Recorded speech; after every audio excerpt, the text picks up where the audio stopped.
Hi hello నమస్తే welcome to విజయ మా ఊరు ఆడియో బుక్స్ ఛానల్. నేను విజయలక్ష్మిని. ఫ్రెండ్స్, నవల స్రవంతిలో ప్రముఖ రచయిత్రి శ్రీమతి అంగులూరి అంజనీదేవి గారి జ్ఞాపకం నవల ధారావాహికగా మీకు అందిస్తున్నాను కదా. మరి ఈరోజు జ్ఞాపకం నవల ధారావాహిక 13వ భాగం వినిపించబోతున్నాను. మరి ఆలస్యం చేయకుండా కథలోకి వెళ్ళిపోదాం పదండి.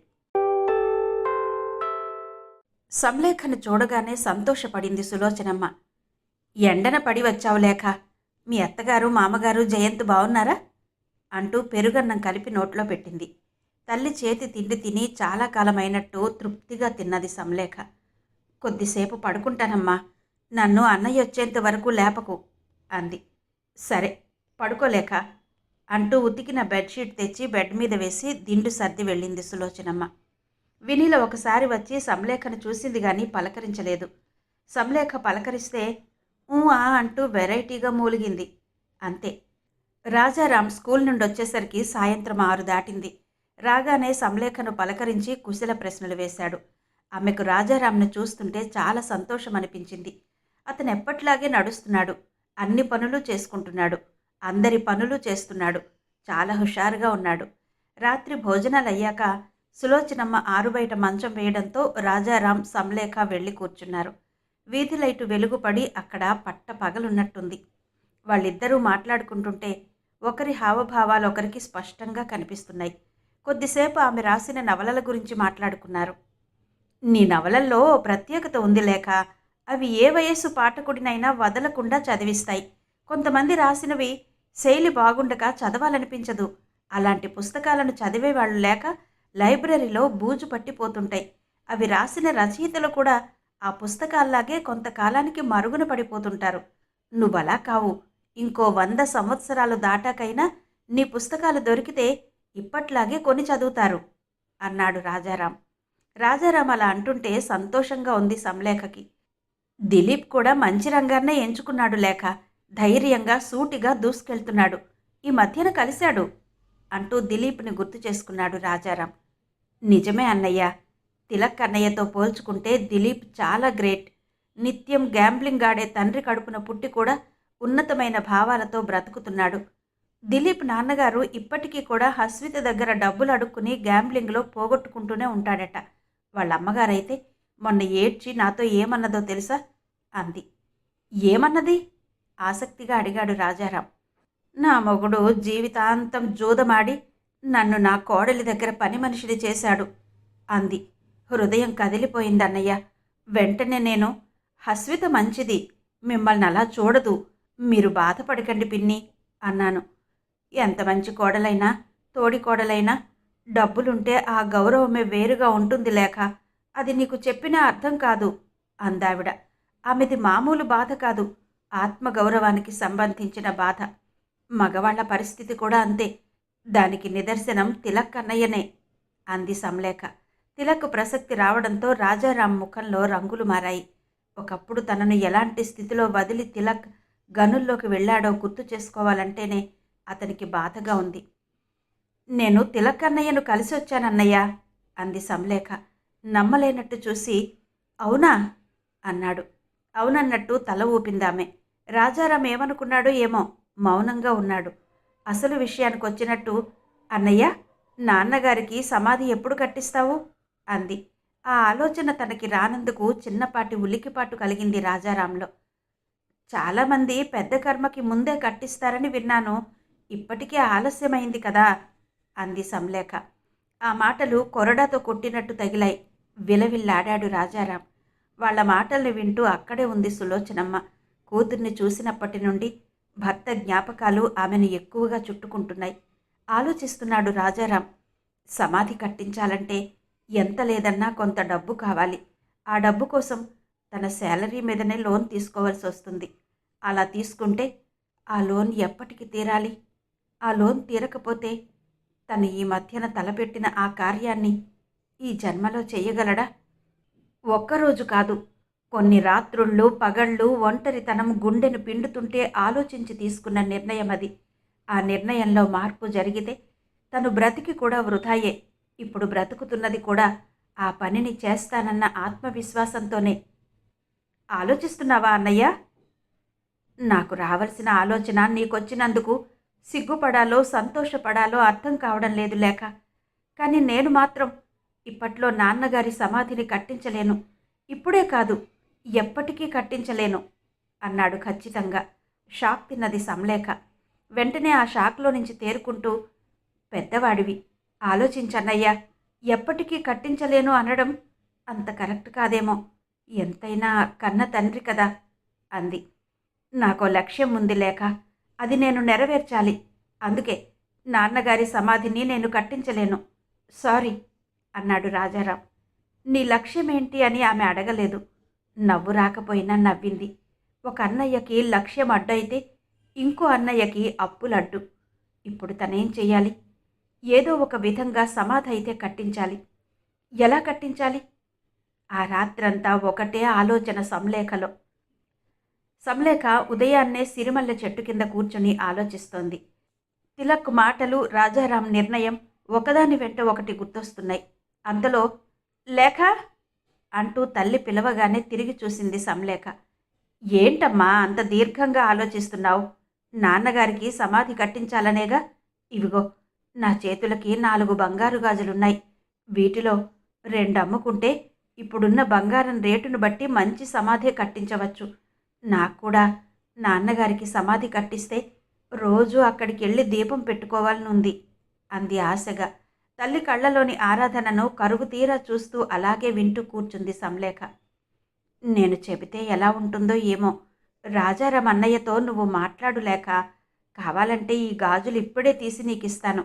వాటిని అమ్మే ఏర్పాట్లు చేసి డబ్బు తెచ్చి అన్నయ్యకివ్వు. అన్నయ్య కట్టిస్తాడు. ఆడపిల్లవి, నాన్నగారి సమాధిని నువ్వు కట్టిస్తే బావుండదు అంది. అక్కడ ఆ అవ్వ కూడా ఇలాగే అందమ్మా. ఆడపిల్లలు సమాధులు కట్టించకూడదా? ఇది శాస్త్రమా? అంటూ సంలేఖ ప్రస్తుతం ఆస్తులు సరిగా పంచివ్వలేదని తల్లిదండ్రులకి కొడుకులు తలకొరివి పెట్టకుండా పక్కకి తప్పుకుంటే తలకొరివితో పాటు కర్మల్ని కూడా చేస్తున్న కూతుళ్ళని గుర్తుకు తెచ్చుకుంది. శాస్త్రాలు నాకు తెలియవు లేక, ఈ గాజులైతే నాన్నగారి సమాధి కోసం అమ్మిపెట్టు అంది సులోచనమ్మ. అప్పుడొచ్చింది వినీల. గాజులేంటి, అమ్మడమేంటి అంటూ. సులోచనమ్మ కోడలి వైపు తిరిగి, మీ మామయ్య గారికి సమాధి కట్టించడం కోసం ఈ గాజుల్ని అమ్మాలనుకుంటున్నాను వినీలా అంది.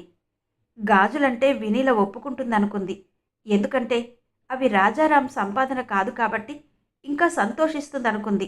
అందుకే చాలా సంబరంగా చెప్పింది. ఉండేదే 4 గాజులు, వాటిలో 2 గాజులు అమ్మేస్తే తిలక్ ఒప్పుకుంటాడా? ఎప్పటికైనా 2 గాజులు అతనికి ఇవ్వందే రేపు మీ శవాన్ని తీసుకుపోయేటప్పుడు నీళ్లు పోసుకుని కుండ పట్టుకుంటాడా? కర్మలు చేస్తాడా? చెప్పండి అత్తయ్యా అంది వినీల. ఉన్నాయిగా వినీలా, 2గా అమ్మేది. వాడు అడిగినప్పుడు ఉన్న ఈ 2 గాజులు ఇస్తే సరిపోతుంది అంది సులోచనమ్మ. మరి నాకో అంది వినీల. నీకా? అవును, నాకే. నాకొద్దా? నీకెందుకు? ఎందుకంటారెందుకు అత్తయ్యా? నేను మాత్రం ఆ గాజులు చూసే కదా ఇప్పుడు మిమ్మల్ని ఇంట్లో ఉంచుకున్నది అంది వినీల. నువ్వు నన్నుంచుకున్నావా? అవును కాదా మరి? నివ్వెరపోయింది సంలేఖ. అవాక్కయ్యింది సులోచనమ్మ. ఇంతకన్నా దారుణం ఇంకేమైనా ఉందా? వదిన ఎందుకిలా మాట్లాడుతోంది? ఈ మాటలన్నీ వదినే స్వతహాగా మాట్లాడుతుందా? లేక ఎవరైనా ఇలా మాట్లాడమని నేర్పించుంటారా? ఎలా అనుకోవాలి? ఏది ఏమైనా ఇలాంటి మాటల్ని విని తట్టుకోవాలంటే సాధ్యమయ్యే పని కాదు. అప్పటికే సులోచనమ్మ ముఖం పాలిపోయి ఉంది. అది చూసి సంలేఖలో కోపమాగక ఒక్క ఉదుటున లేచి నిలబడి, ఏం మాట్లాడుతున్నావు వదినా అంది. ఏంటంత కోపంగా లేచి నిలబడ్డావు? ఆమెను నువ్వు తీసుకెళ్ళి నీ దగ్గరేమైనా ఉంచుకుంటావా? అంతకన్నా కోపంగా అడిగింది వినీల. అసలు ఒకరామెను ఉంచుకోవడమేంటి? ఆమె ఉన్న చోటనే ఉంది, ఎక్కడి నుండో రాలేదు. ఆమె చెట్టు కొమ్మ కాదు, అడ్డుగా ఉందని నరికేయడానికి. అమ్మ ఉండేది అమ్మ ఇంట్లోనే. ఎంత ఆపుకుందామన్నా కోపం ఆగట్లేదు సంలేఖలో. అది మీ నాన్నగారు ఉన్నప్పుడు, ఇప్పుడు కాదు. ఇప్పుడు ఆమె నా భర్త సంపాదన తింటోంది. నీ భర్త అంటే ఆమెకు కొడుకు కదా? కొడుకు సొమ్ము తినే హక్కు, అధికారం తల్లికుండవా? ఉంటాయి. ఎప్పుడు? అంతో ఇంతో ఆమె దగ్గర కూడా కొంత ఆస్తి ఉన్నప్పుడు. ఏముంది మీ అమ్మ దగ్గర? గట్టిగా ఓ 10,000 బ్యాంకులో ఉందా? ఉంటే చూపించు, నా నెత్తిన పెట్టుకుని చూసుకుంటాను. ఏ ఆశ స్వార్థం లేకుండా అనుబంధాలు నిలుస్తాయా? మీకు తెలిందేమీ లేదు. అయినా నా చేత అనిపించాలని చూస్తుంటారు అంది వినీల. సంలేఖ ఎన్నో జీవితాలను పాత్రలుగా మలిచి రాయడం వల్లనో నడుస్తున్న చరిత్రను చూస్తున్నందువల్లనో తెలీదు కానీ మౌనంగా ఉంది. సులోచనమ్మ మానసిక స్థితి అయితే అగమ్యగోచరంగా ఉంది. సంలేఖ తల్లిని చూసి ఆమె పడుతున్న నరకయాతన అర్థం చేసుకుని, నువ్వు మరీ ఇంత నిర్మోహమాటంగా మనసులు చిట్లిపోయేలా మాట్లాడతావని అనుకోలేదోదినా అంది. ఏదైనా ముందే అనుకోవాలి లేక, మనసులో పెట్టుకుంటే ప్రయోజనం ఉండదు. ఆ మధ్యన మా పెదనాన్నకి పెద్దమ్మకి మా అన్నయ్య కర్మలు చేస్తే మా పెదనాన్నకు ఉన్న ఒకే ఒక్క కూతురు కొంచెం కూడా విశ్వాసం చూపించలేదు. 1కి 2 కర్మలు చేయించుకుని మా అన్నయ్యకి డబ్బులు కానీ పొలం కానీ బంగారం కానీ ఇవ్వలేదు. అందుకే ఈ చావులు కర్మలు సమాధుల దగ్గర చాలా జాగ్రత్తగా ముందే డీల్ చేసుకోవాలి, లేకుంటే మోసాలు జరుగుతాయి అంది. ఏంటి వదినా నువ్వనేది? మళ్ళీ చెప్పు అంది సంలేఖ. ఏముందిలే, మా కర్మ. మళ్ళీ మళ్ళీ చెప్పడానికి చెప్పాను, విన్నావు. మళ్ళీ చెప్పమంటున్నావేంటో నువ్వు. నాకు సరిగ్గా అర్థం కాలేదు వదిన, అందుకే కొంచెం క్లారిటీ ఇవ్వమంటున్నాను అంది. మా పెదనాన్న కూతురు మా అన్నయ్య చేత వాళ్ళ తల్లిదండ్రులకు కర్మలు చేయించుకుని మోసం చేసింది అంది. మళ్ళీ చెప్పు అంది కావాలనే సంలేఖ. మళ్ళీ అదే చెప్పింది వినీల. ఆశ్చర్యంతో పాటు అసహ్యం కూడా కలిగింది సంలేఖకు. కర్మలు చేసినందుకు డబ్బులు అడుగుతున్నారా? ఇంతకన్నా చండాలం నీచం ఇంకొకటి ఉందా? అదేవైనా కూలి పనా, వ్యాపారమా? మనిషి చనిపోయాక ఆ మనిషి ఆత్మ ప్రేతాత్మగా మారకుండా ఒక కొడుకు స్థానంలో ఉండి చేస్తున్న పుణ్యకార్యం కర్మంటే. దీనికి ప్రతిఫలంగా డబ్బులు ఆస్తులు బంగారం అడుగుతారా ఎవరైనా? అలా కొడుకులు లేని వాళ్ళకి కర్మలు చేసి డబ్బులు తీసుకుంటే కర్మలు చుట్టుకుంటాయి, మంచి జరగదు అంది సంలేఖ. ఆ మాటలేం పట్టించుకోలేదు వినీల. అసలు మా అన్నయ్య ఫ్రీగా చెయ్యమంటే మా పెదనాన్నకి పెద్దమ్మకి కర్మలు చేసేవాడే కాదు, మేం కూడా చేయనిచ్చేవాళ్ళం కాదు, తెలియక చేసి మోసపోయాం అంది మళ్ళీ. వదిన నైజం కొత్తగా తెలుసుకునేదేం లేకపోయినా ఇలాంటి విషయాల్లో కూడా ఆమె ఇంత నిక్కచ్చిగా నీచంగా మాట్లాడుతుందని ఊహించలేదు. ఎప్పుడైనా మాటలతోనే మనసు బయటపడుతుంది. బయటపడ్డాక కూడా అర్థం చేసుకోలేకపోవడం అవివేకం. తండ్రి సమాధి కోసం తల్లి గాజులమ్మితే మాత్రం వదినతో తల్లికి ఎప్పటికైనా ప్రమాదమే, కోరి కష్టాలు తెచ్చుకున్నట్టే. అందుకే వదిన, ఆ గాజులు ఎప్పటికైనా నీకే, నువ్వేం కంగారు పడకు. తిలకన్నయ్యకి కూడా ఆ విషయంలో న్యాయమే జరుగుతుంది. అమ్మ గాజుల్లో ఒక్క గాజు కూడా అమ్మేది లేదు, నేను హామీ ఇస్తున్నాను అంది. వినీల సంతోషపడింది. ఆడపడుచు మీద ఎప్పుడూ కలగనంత గౌరవం కలిగింది. లోగడేమో కానీ ఇక ముందు ఆమెకి ఇబ్బంది కలిగేలా మాట్లాడకూడదు, బాధపడేలా ప్రవర్తించకూడదు అనుకుంది. అత్తయ్య, మీరు కాఫీ తాగకుండానే వచ్చారు అంటూ గబగబా లోపలికెళ్ళి కాఫీ తెచ్చి సులోచనమ్మ చేతిలో పెట్టింది. కోడలిచ్చిన కాఫీ ఆమెకు గొంతు దిగడం లేదు. సంలేఖ ఆలోచనలు మరో విధంగా సాగుతున్నాయి.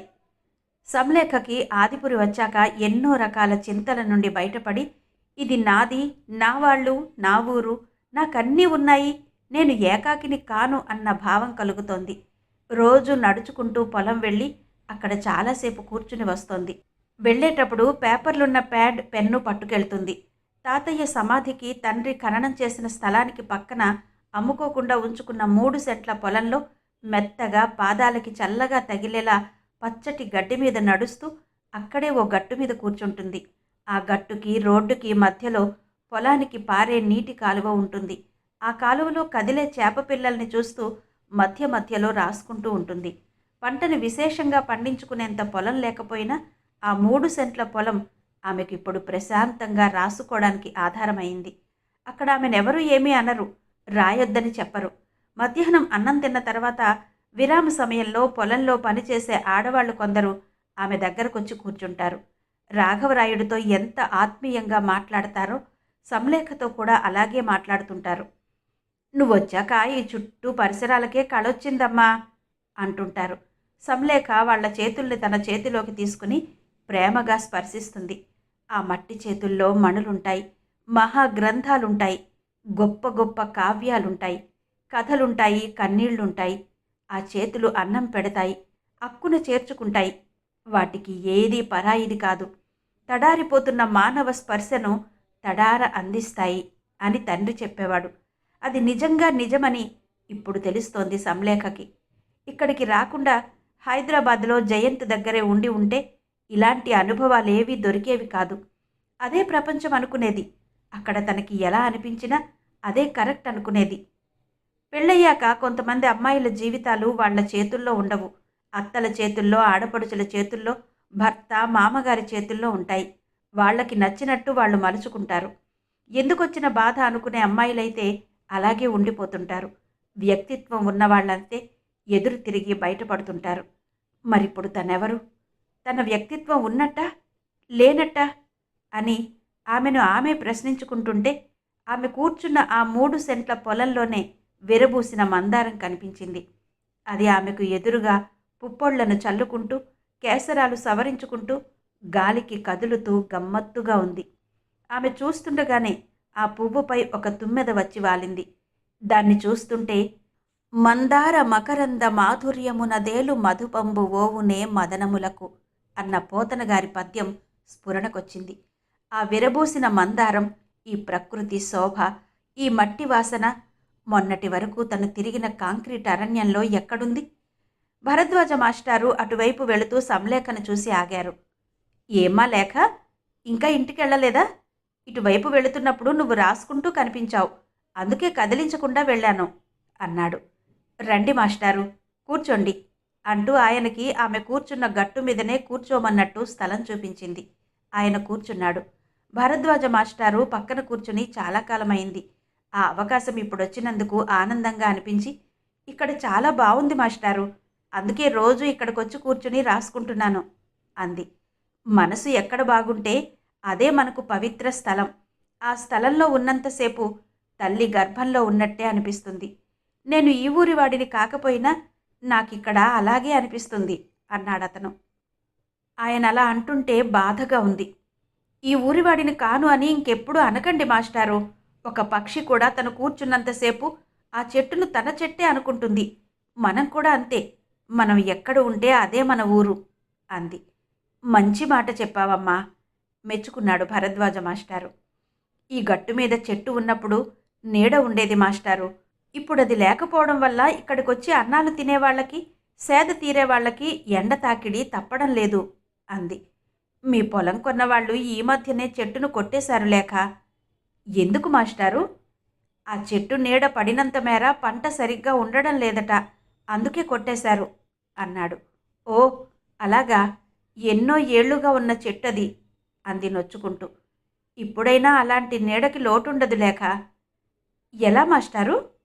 మీ నాన్నగారు మీ తాతయ్యకి కట్టించాలని ఆగిపోయిన సమాధి లాంటిది మీ అన్నయ్యలు మీ నాన్నగారికి కట్టిస్తే సరిపోతుంది. సమాధిపై స్లాబ్ వేస్తారు కాబట్టి ఇక్కడికొచ్చిన ప్రతి ఒక్కరూ ఆ నీడలో కూర్చుంటారు. అప్పుడెలాగూ మీ నాన్నగారు కట్టించలేకపోయారు. కనీసం ఇప్పుడైనా మీ నాన్నగారికైనా కట్టించండి అన్నాడు. ఆ ఆశ లేదు మాస్టారు. మా ఇద్దరన్నయ్యలను అడిగాను. తిలక్ అన్నయ్యకి అప్పులున్నాయట. రాజారామన్నయ్యకి ఏదో లక్ష్యం ఉందట. డబ్బులు లేవన్నారు అంది.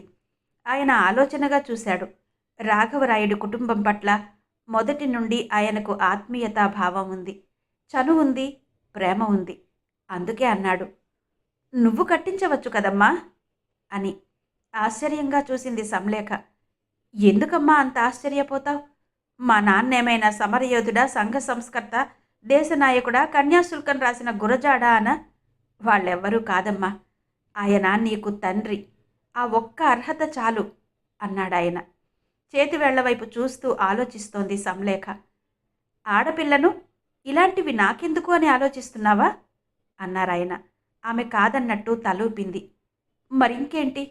ఆడవాళ్లు ఇలాంటి పనులు చెయ్యకూడదేమోనన్న సందేహమా, లేక చెయ్యలేనేమోనన్న భయమా అన్నారాయన. ఆమె తలెత్తి మాస్టర్ వైపు చూడలేదు. అలా ఆలోచించకమ్మా. ఇప్పుడు అలాంటి అనుమానాలేం లేవు. పరిస్థితుల వల్ల చాలా మార్పులొస్తున్నాయి. నువ్వు తలుచుకుంటే ఏదైనా చేయగలవు అన్నాడు. సంలేఖ మాట్లాడలేదు.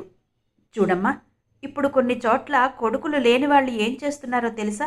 ఉన్న ఆస్తిని కర్మలు చేసిన వాళ్ళకిస్తే తమ ఆడపిల్లలు ఎలా బ్రతుకుతారని భయపడి తల్లిదండ్రులు చనిపోయాక ఆడపిల్లల చేతనే కుండ పట్టిస్తున్నారు, కర్మలు చేయిస్తున్నారు. పెదనాన్న కొడుకుల చేత, చిన్నాన్న కొడుకుల చేత చేయించడం లేదు. ఒకవేళ చేయించినా ఆస్తులు ఇవ్వకపోతే పగలు కక్షలు తరతరాలుగా సాధించడం జరుగుతుందట. మరి అలాంటి పనులనే ఆడపిల్లల చేత చేయిస్తున్నప్పుడు ఇది నువ్వు డబ్బులిచ్చి ఎక్కడో ఉండి కట్టిస్తే తప్పేంటి? ఎలా ఆలోచించినా నాకైతే తప్పనిపించడం లేదు. డబ్బులిస్తే మేస్త్రీలొచ్చి క్షణాల్లో కట్టేస్తారు. తరతరాలు గుర్తుండిపోతుంది.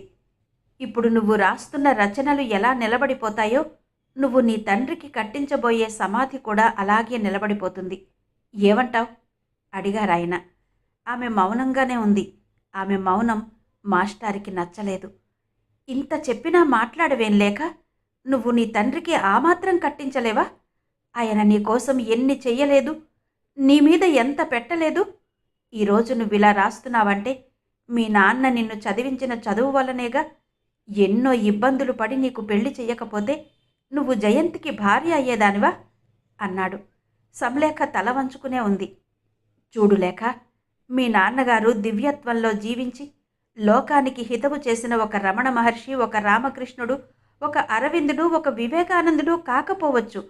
కుటుంబం కోసం, పిల్లల కోసం చాలా చేశాడు. మీరే లోకంగా జీవించాడు. మీ నాన్న లాంటి తండ్రులు అరుదు. నేనైతే చెప్పాను, ఆ తర్వాత నీ ఇష్టం అన్నాడాయన. దెబ్బతిన్నట్టు చూసి, మాస్టారు అంది. మాస్టార్నే మాట్లాడుతున్నానమ్మా. ఇప్పుడు మీ నాన్నగారు లేరు. మరి బ్రతికి ఉన్న నువ్వు ఆయన కోసం ఏం చేస్తున్నావు చెప్పు? అలా మాట్లాడకండి మాస్టారు. అది కాదు లేఖ, చనిపోయిన వాళ్ల కోసం పిల్లలు చేయగలిగిన పనులేముంటాయి చెప్పు? ఇలాంటివేగా అన్నాడు నెమ్మదిగా. నిజమే మాస్టారు అంటూ ఒప్పుకుంది సంలేఖ. మరి మీ నాన్నగారికి నేను చెప్పినట్టు నువ్వు కట్టిస్తావా? నా కుటుంబ నేపథ్యం మీకు తెలియదు మాస్టారు. ఈ పనికి వాళ్ళు ఒప్పుకోరు. ఏ? ఎందుకని? జయంత్ మంచివాడేగా అన్నాడాయన. మళ్ళీ మాట్లాడలేదమ్మా. చెప్పమ్మా, జయంత్ ఎలాంటివాడు? నిన్ను బాగా చూసుకుంటున్నాడా? సందేహంగా చూస్తూ అడిగాడు. పర్వాలేదు మాస్టారు, కానీ మా అత్తగారు మామగారు ఇలాంటి పనులు చేస్తానంటే డబ్బులివ్వరు. జయంతున్నాడుగా, అతనితో చెప్పు. ఆయన ఆలోచనలు, అభిరుచులు, లక్ష్యాలు చాలా డిఫరెంట్ మాస్టారు. లేటెస్ట్ కారు కొనాలంటారు. ఇంటికి ఎప్పుడూ లేటెస్ట్ డెకరేషన్ చేయించాలంటారు. ఎందులోనైనా పక్క వాళ్ల కన్నా తనే అధికుడుగా ఉండాలంటాడు. ఇలాంటివి చెప్పినా ఎగతాళి చేస్తాడు, నవ్వుతాడు. ఆయన తత్వం నాకు తెలుసు అంది. సరే లేఖ, ఈ పని ఎవరు చేసినా పుణ్యమే అని నీకు చెప్పాను. నువ్వు ఒక ఇంటి కోడలివి కాబట్టి ఇలాంటి స్వతంత్ర నిర్ణయాలు తీసుకోవడం కష్టంగానే ఉంటుంది.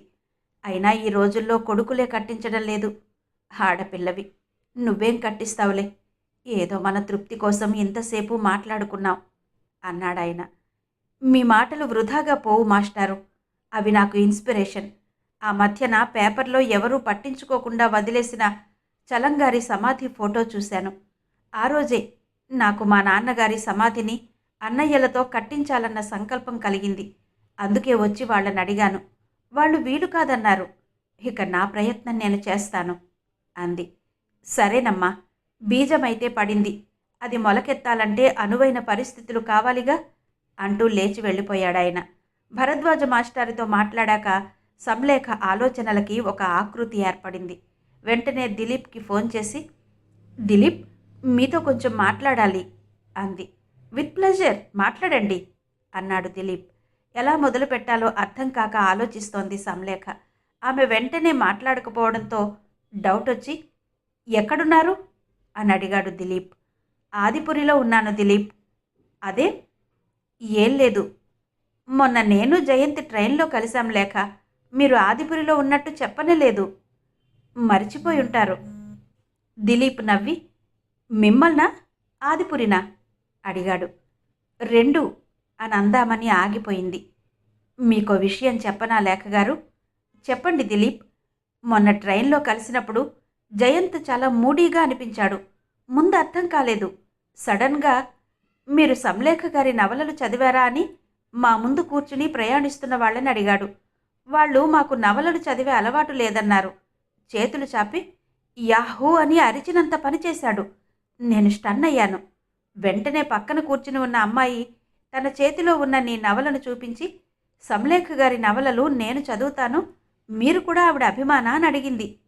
అభిమానిని కాదు, ఆవిడ భర్తను అని చెప్పలేదు. ముఖం మార్చుకున్నాడు. అహం దెబ్బతిన్నట్టు ఫీలయ్యాడు అన్నాడు దిలీప్. సంలేఖ వింటోంది.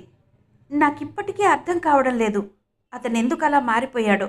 ఒకప్పుడు నీ గురించి గొప్పగా చెప్పుకునేవాళ్లను గుండెకు హత్తుకునేవాడు. ఇప్పుడు కొట్టినా కొట్టేలా ఉన్నాడు. అతనిలాగే ఉంటే రాను రాను చాలా మారిపోతాడేమోననిపించింది అన్నాడు దిలీప్. అతని మాటలు వింటుంటే సంలేఖకి బాధగా ఉంది. మీ విలువను, పాఠకులు మీకిచ్చే ప్రాధాన్యతను అతనెందుకో తట్టుకోలేకపోతున్నాడు. డిగ్రీలు తెచ్చుకోవడానికే విద్యాలయాలుంటాయి. పరిమిత కాలం ఉంటుంది. ఒక రైటర్కి పరిమిత కాలం ఉండదు.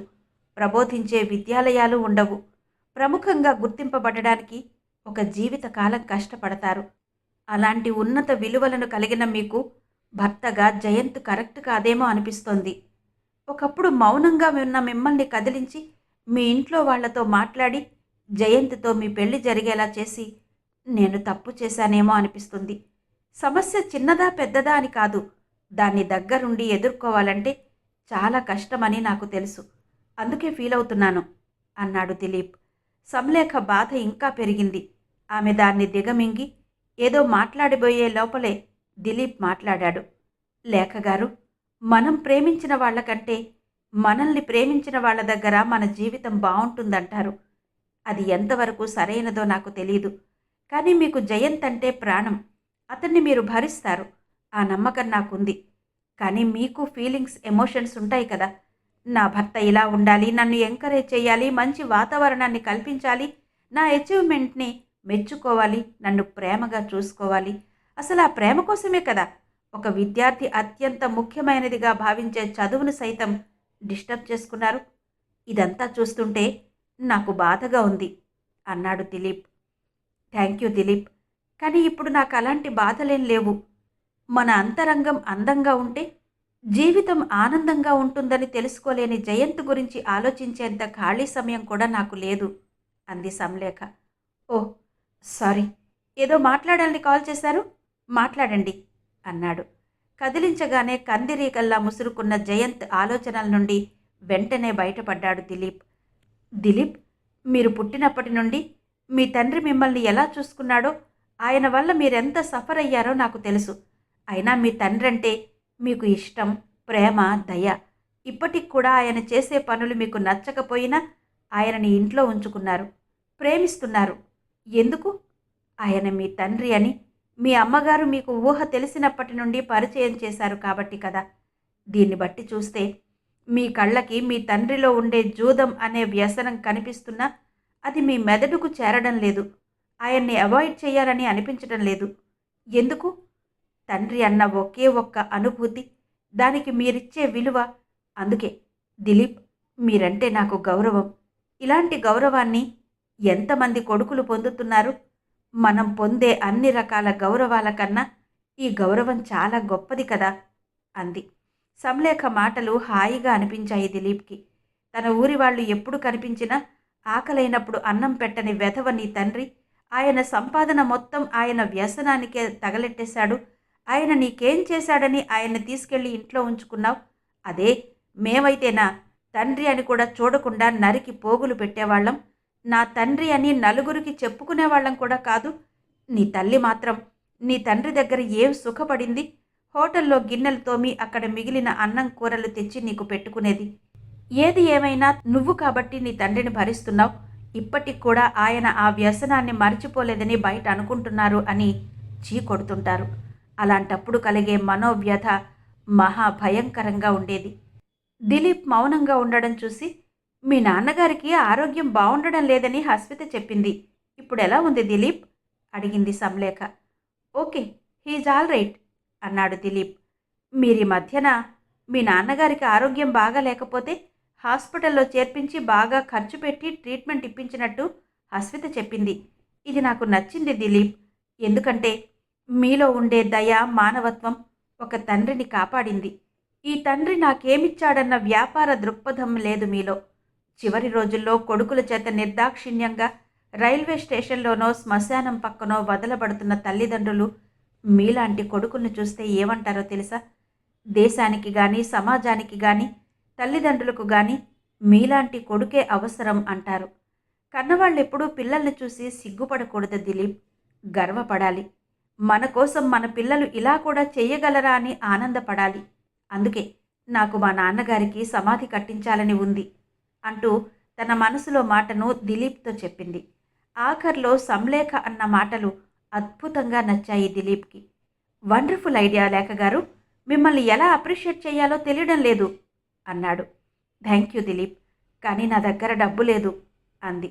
ఎంత కావాలో చెప్పండి, నేను ఏర్పాటు చేయిస్తాను. ఎందుకంటే మీరు చేస్తున్నది మంచి పని, మంచి ఆలోచన. తల్లిదండ్రులు చనిపోయాక కొందరు పిల్లలు ప్రేమాభిమానాలతో వాళ్ళ తల్లిదండ్రుల పేరుతో అన్నదానాలు చేస్తుంటారు, పూజలు చేస్తుంటారు, దాన ధర్మాలు చేస్తుంటారు. కానీ ఇలాంటివి అరుదుగా చేస్తారు అన్నాడతను.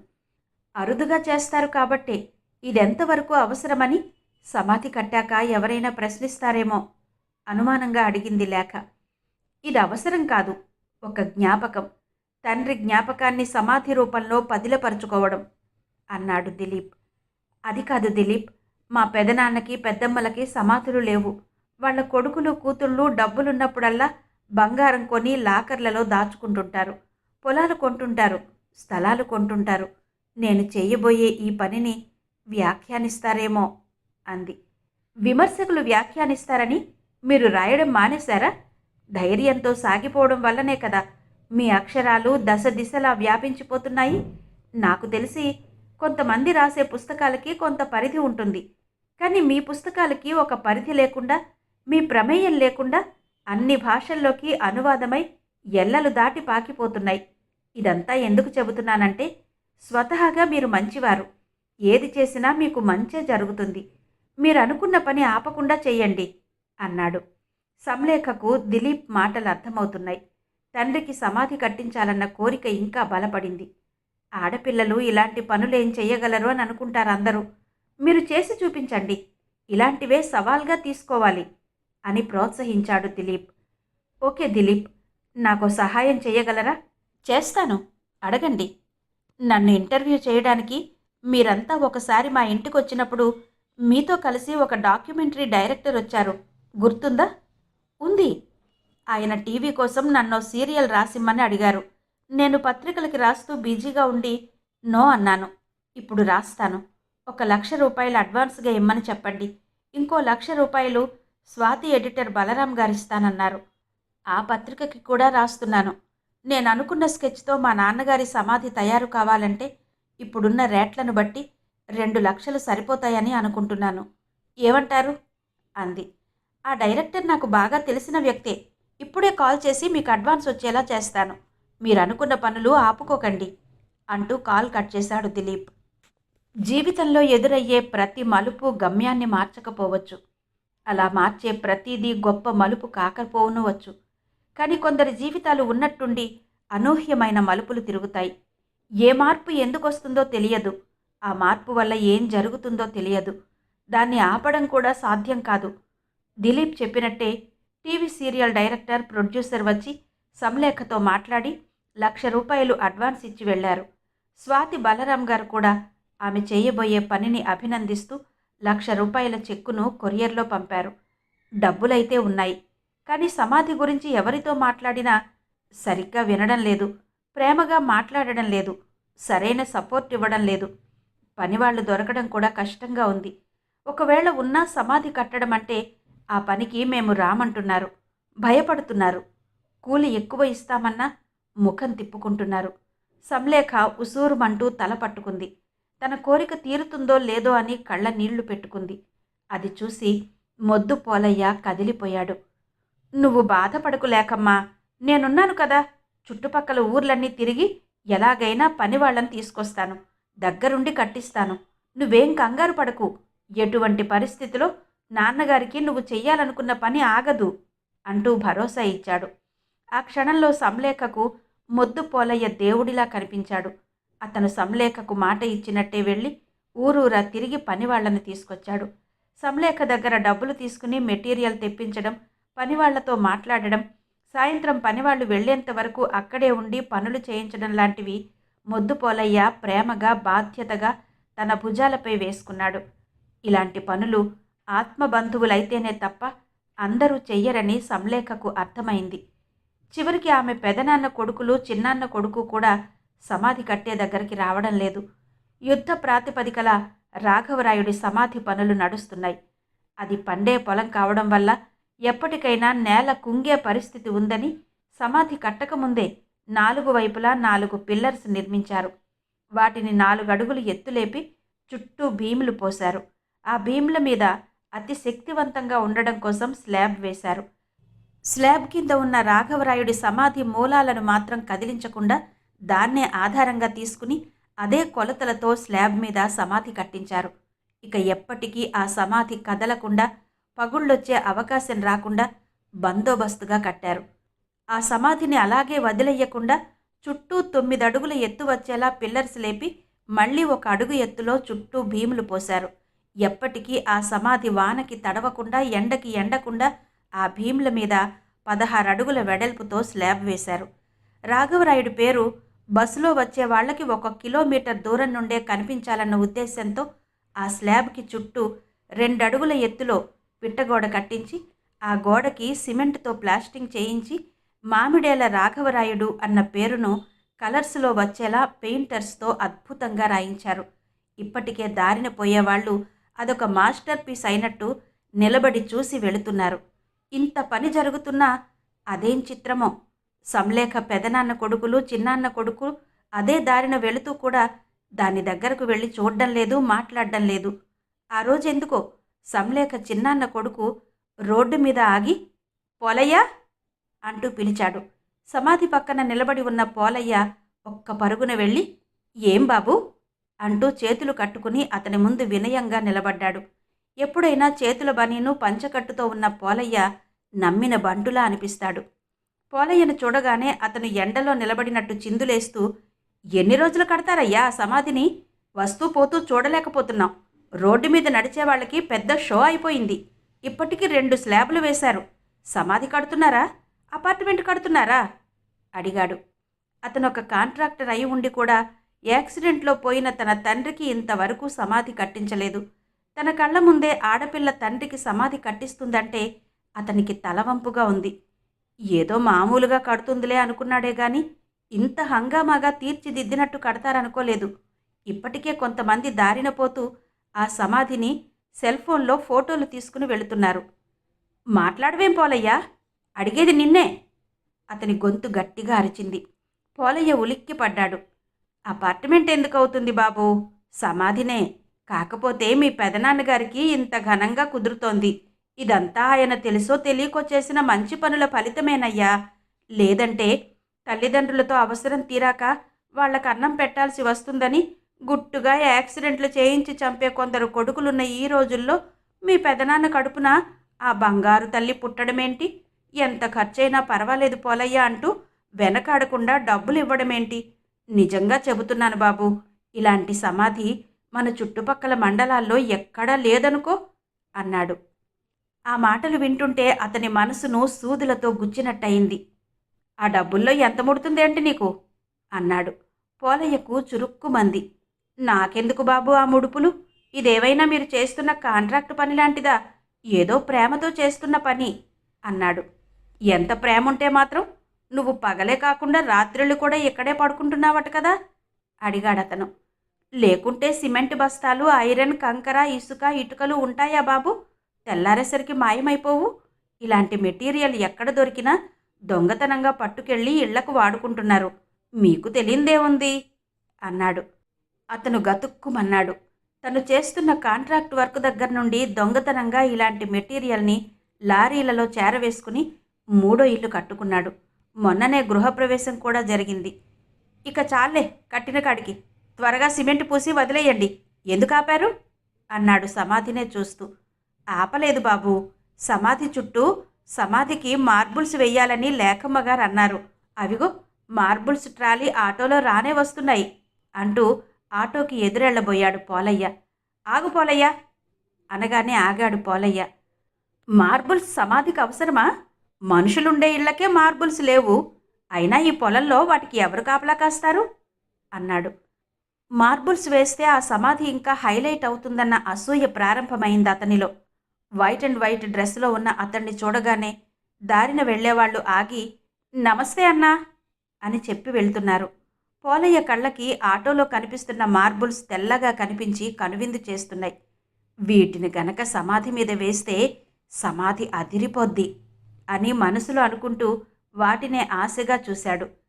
తండ్రి సమాధికి వీటిని వేయించుకోవాలని లేఖమ్మ కోరిక బాబూ, నేను కాపలా కాస్తాను అన్నాడు గుండెల మీద ఆనందంగా చేత్తో కొట్టుకుంటూ.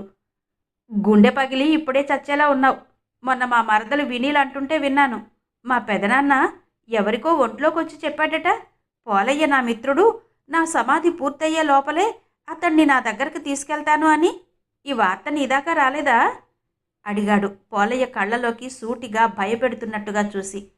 పోలయ్య ఆశ్చర్యపోతూ, వినీలమ్మ ఇలా కూడా ప్రచారం చేస్తోందా?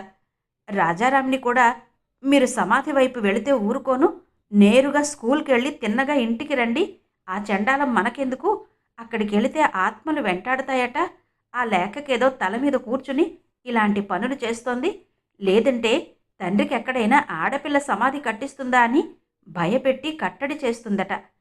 పోలయ్య అది గుర్తు చేసుకున్నాడు. రాఘవరాయుడి ఆత్మ తీసుకెళ్తే వెళ్తానులే బాబూ, ఇక్కడుండి మాత్రం చేసేదే ఉంది.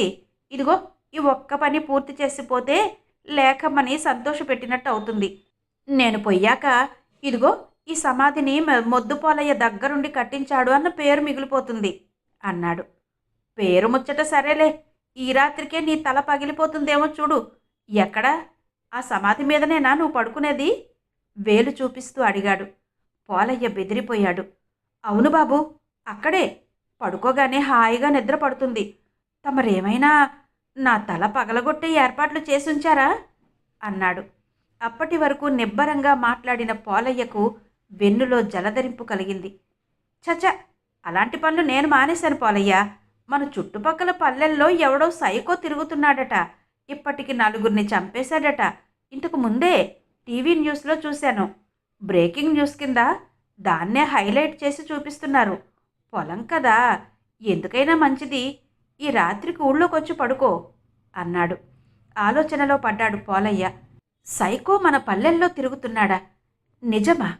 అయినా ఆ సైకో ఆడవాళ్ళని కదా చంపేది, నన్నేం చేస్తాడు, నేనిక్కడే పడుకుంటాను అన్నాడు. నీ ధైర్యం పెద్దది పోలయ్యా. కానీ ఆ సైకో ఆడవాళ్లనే కాదట, అర్ధరాత్రి మగవాళ్లు కనిపించినా తల పగలగొట్టి పరారవుతున్నాడట. చూడ్డానికి చాలా వికారంగా గుండేసుకుని తిరుగుతుంటాడట అంటూ అతను వెళ్ళిపోయాడు. ఓరి నాయనో, ఇక పోలయ్యకు మూడింది ఇవాళ అనుకున్నారు అక్కడ వాళ్ళ సంభాషణ విన్నవాళ్ళు. ఏం చెయ్యాలో తోచక మొద్దు పోలయ్య గుండె గొంతుకలోకొచ్చినట్టయింది. జ్ఞాపకం శ్రీమతి అంగులూరి అంజనీదేవి గారి నవల ధారావాహిక 13వ భాగం విన్నారు కదా. మిగిలిన కథ తర్వాతి భాగాల్లో వినిపిస్తాను. అంతవరకు సెలవు. నమస్తే.